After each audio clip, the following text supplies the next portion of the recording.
Okay, I'm sure you noticed I don't have a guitar with me today. I want to talk to you about the pros and cons of studying electric guitar grades. So if you do violin or piano, I'm sure you're familiar with the kind of idea of a graded system. So for example, grade 1 would be fairly basic stuff, and then as you move up to grade 8 you start approaching a kind of professional standard of playing. And then you can go on and you can do other qualifications like a teacher's diploma. Now, the electric guitar is a fairly young instrument, so it's only been around about 100 years. And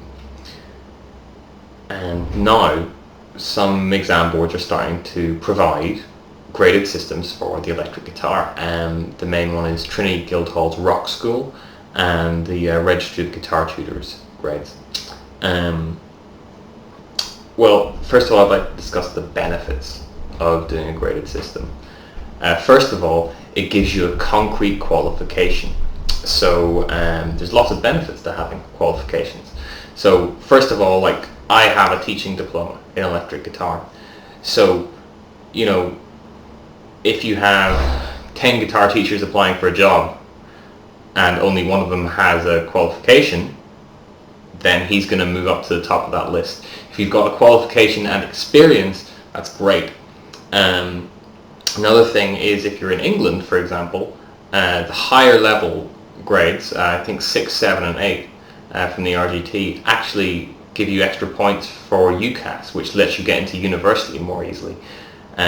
Whereas you might be just as good a guitar player as someone who's got grade 6, but if you don't actually have a qualification, university doesn't care. And another nice thing is that, like, you know, these might be requirements for courses. So if you want to study music formally, you want to go to university, or if you want to go to a college like BIM, they will often say grade 5 standard of playing is required, or grade 8 standard of playing is required, in which case it's really handy to just be able to say, here's my grade 5 certificate. Now, they might provide another way for you to prove you're of that standard of playing, but it's really handy to just have the certificate. Equally, when I wanted to do my teacher's diploma, I had to prove that I had been teaching a certain length of time, that I'd got a certain grade in music theory, and I'd been doing graded guitar exams. So all of that really helped me out. Another nice thing about doing grades is there's a concrete sense of progress. So you can say, well, last year I was working on grade 3 and I only knew 2 kinds of bar chord, major and minor. This year I'm working on grade 4 and I'm learning about 7 chords, major 7, minor 7. So I know that a lot of people hit slumps. I hit slumps. And you think to yourself, you know, I'm a terrible guitar player, I haven't improved in the last 5 years, you know. But if you've been doing grades, you can see that you have improved in concrete ways. This, that and the other, you know this many more chords, you know these scales, you can improvise over chord changes with key changes in them. Another nice thing about grades is they give you a concrete structure.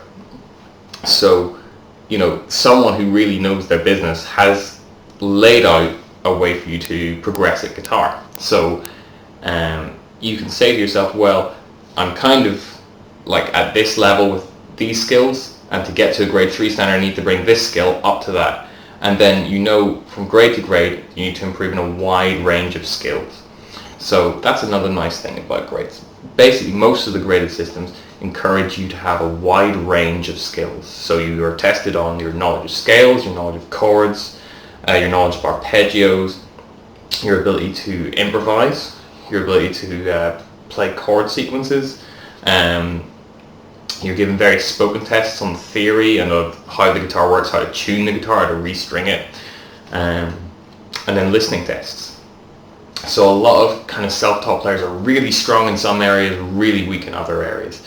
So like you might have a guy who's like an astonishing lead guitar player, you know, can sweep pick and tap all over the fretboard, but he doesn't know a major 7 chord at all. So studying through a graded system is a good way of avoiding those kind of pitfalls where you're extremely weak and extremely strong in various areas. It rounds you out as a player. Now looking at some of the disadvantages of a graded system. First of all, it doesn't really reward that kind of specialism.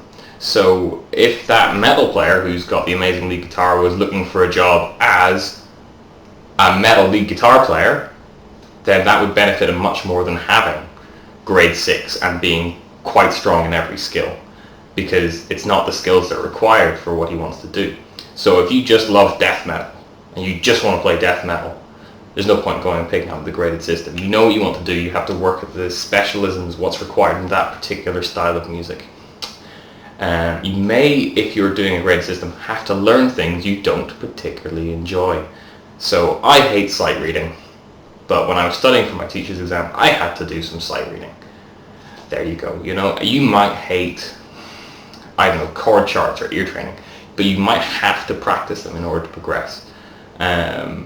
So that might be a con. You know, you might be a hobbyist with very limited practice time. You don't want to spend it on stuff you don't enjoy. That's fair enough. Interesting thing about grades is, of course, that they are not recognized informally. You will never go to a covers band and say, "Hey guys, I've got grade 8, hire me." You know, they don't care. They want to see experience that you know the tunes.